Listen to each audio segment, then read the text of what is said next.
I think a lot of the market failures for FTX and Celsius and others were there was no clear regulation, right? As a new asset class, there still is this period or this gray market where it's not clearly defined exactly what the rules are with regards to communicating price, bid, bets, ask, those kind of structures. Those are not yet clearly, in my mind, defined yet. And the regulators, I think, have done a pretty poor job at laying out those ground rules for the industry. That was our main impetus for, we think we can build something better, right? We think we can create a product that addresses many of those failures and without compromising other values.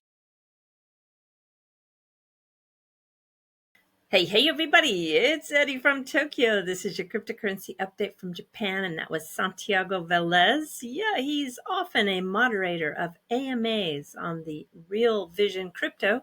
That's Raoul Paul's genius of a program. And Santiago did build a better mousetrap. He, along with Cindric, built the XDeFi. This is the world's first compliant decentralized futures protocol. It's compliant through a trustless environment aimed to raise industry standards. The cornerstone of this platform is its FTSO, that's the Flare Time Series Oracle, which really sets Flare apart from the rest of the crowd. So Bitcoin, Ethereum, then soon XRP and Doge, and even following after that, we could see crude oil, gold, corn, copper, silver, and more. And speaking of Flare, they have a beautiful, newly designed Explorer. It's just so awesome looking. And Santiago is also a co-founder of Onami Press. One of the first customers will be Minima, and they're going to do what is very close to a POC. And this layer 1 blockchain is going to really showcase what a dynamic release looks like. I can't wait. There was an update on Peanut, the rescue squirrel taken from his home. About 4 hours ago, we learned that he just might still be alive. There is a call for justice with the GoFundMe page that has raised so far $94,000. This has come in the way of 2.5 thousand donations. A raccoon was also taken from the home. Now, these DEC agents in New York, they failed to follow proper law enforcement procedures. The Wildlife Agency handled this in a very unacceptable manner. More sad details coming from the complaint with allegations against LINQTO, pages and pages from their former chief revenue officer. Named in the case is also the founder, Bill Saris, and the CEO, Joe Endoso. They have allegations of insider trading, front-running, use of unlicensed brokers, advertising that they had 750,000 users when the real number was 10,000. 30% of those were unaccredited, and unconscionably high and undisclosed markups, sometimes exceeding 150% above the FINRA recommendations, with this algorithm that was set to increase the price each time the unit was purchased, and employees would expedite their friends' sales to avoid the auto increase ahead of LINQTO customers. Not good. LINQTO also did not disclose that they made the markets in the securities that they offered, creating FOMO, marketing techniques that falsely claiming the shares were about to sell out. Their marketing techniques certainly crossed the line, according to this complaint. They circumvented the SEC Rule 506B. Investors were not buying shares, even though they were marketed that way. And there was no compliance vetting in certain countries, along with an internal test that was created but only 50% passed, yet this test did not meet the FINRA standards. And there's more. You can find it all publicly online. It's being filed in the Superior Court of the State of California, County of Santa Clara. And we just have to watch it carefully. The really big news for this video is XRP Ledger governance is changing. Now, we first learned a little bit about this exploration that was taking place. It was in a post from XRPL Labs. That is, of course, an entity that was founded by Wietse, which you can say Wietse as in pizza. If you don't know the funny meaning behind that, just forget today. I'll tell another day. But Wietse and his team, along with XRPL Commons, which is located in Paris, France, and then the company Ripple, along with the Australian not-for-profit Wave of Innovation group, was put out there on this post September 6th. Then a DAO was mentioned September 19th in the XRPLF GitHub blog. And now a DAO is confirmed and an announcement is coming. So I'm going to play this short clip for you where you'll be able to hear a lot of the details. It's going to change a lot. I think we're going to find that the community has a bigger voice, and let's hope it's a voting voice. And I can't wait to get all the details. Have a listen. Quick question. So what is the difference between Ripple and XRPL Commons, and how are these related? Very simple. So Ripple was the initiator of the XRP Ledger, the protocol, 12 years ago. And XRPL Commons is a non-profit. So we're supported by Ripple. We work a lot with the Ripple X team.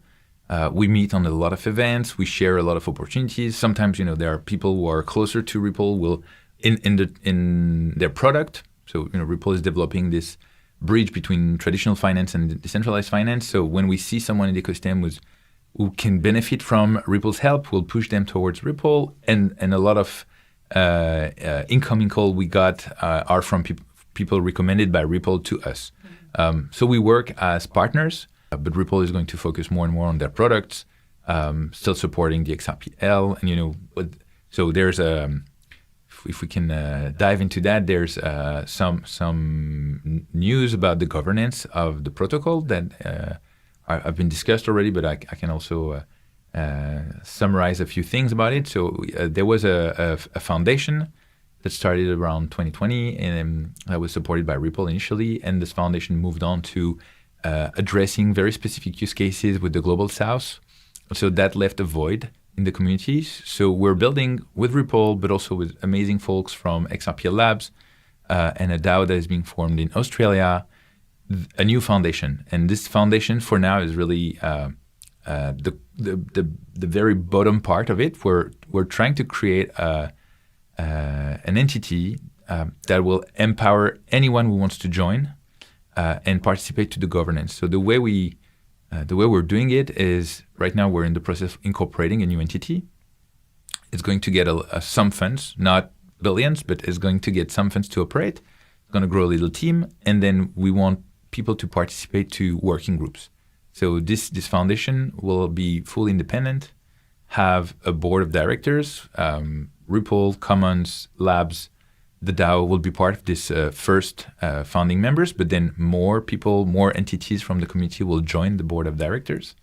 And then each committee will operate independently. So a committee for core development, a committee for UNL publishing. So, on the XRPL, there is a default UNL that is published today by the foundation, the former foundation. This committee will be in charge of evaluating validators for them to be part of the future default UNL. Compliance, regulation, there's going to be a committee for that. So whoever in the community wants to participate will be invited to join. Some of them are already doing that, by the way. What we're just doing is creating a framework for the people who are already doing the work to be recognized and have a title, have a well-made nonprofit that will hopefully scale with the help of everyone. But yes, so far, we've announced very little things about it because we were in many conversations. And now I think we're getting closer to the days where we can actually communicate. So not that we're hiding anything, but we had to do this core process of deciding, where will it be incorporated, how, what will it look like, who are the first members, and how do we decide to onboard new members. And the vision I have for this new entity is that it will be operating fully by the community. Right now, we're just giving the first impulse, so then it can roll on its own. And if you didn't catch this news, it's huge. Breaking 2.3 trillion in assets, which is the size of the crypto market right now, can be programmed on the SUI network. And what they're shipping is this sub-second MPC finality native to Bitcoin, Ethereum, Solana on SUI. This is being done with 0 bridges, with infinite scalability. It's quite amazing to think that they can scale to 10,000 transactions per second with finality, and no bridge is needed. We've yet to really see the details, but I went into the documents and I can see that this is a fork of SUI, and formerly they were branded as DeWallet. It has the network's code heavily based on the code created by Miston Labs, that's who is behind SUI, and Facebook. This non-collusive and massively decentralized signing mechanism to add the multi-chain interoperability to any smart contract, if it's true, which I think it is going to completely change this space.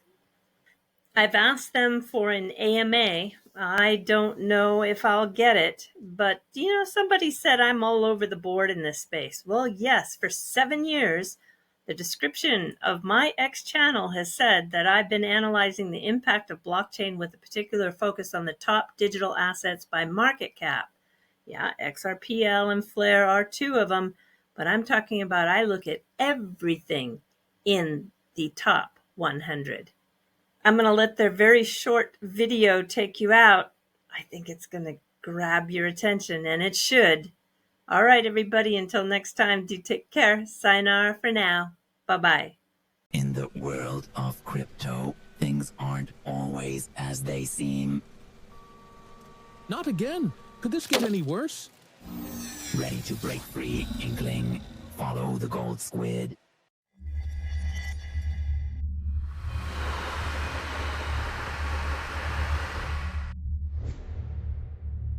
Choose the blue pill, stay in your siloed chain. Choose the pink and see how deep the abstraction goes.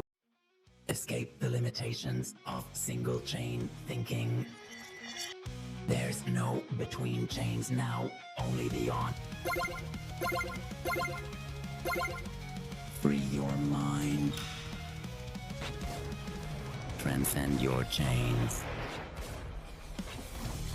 There is no chain, only possibility.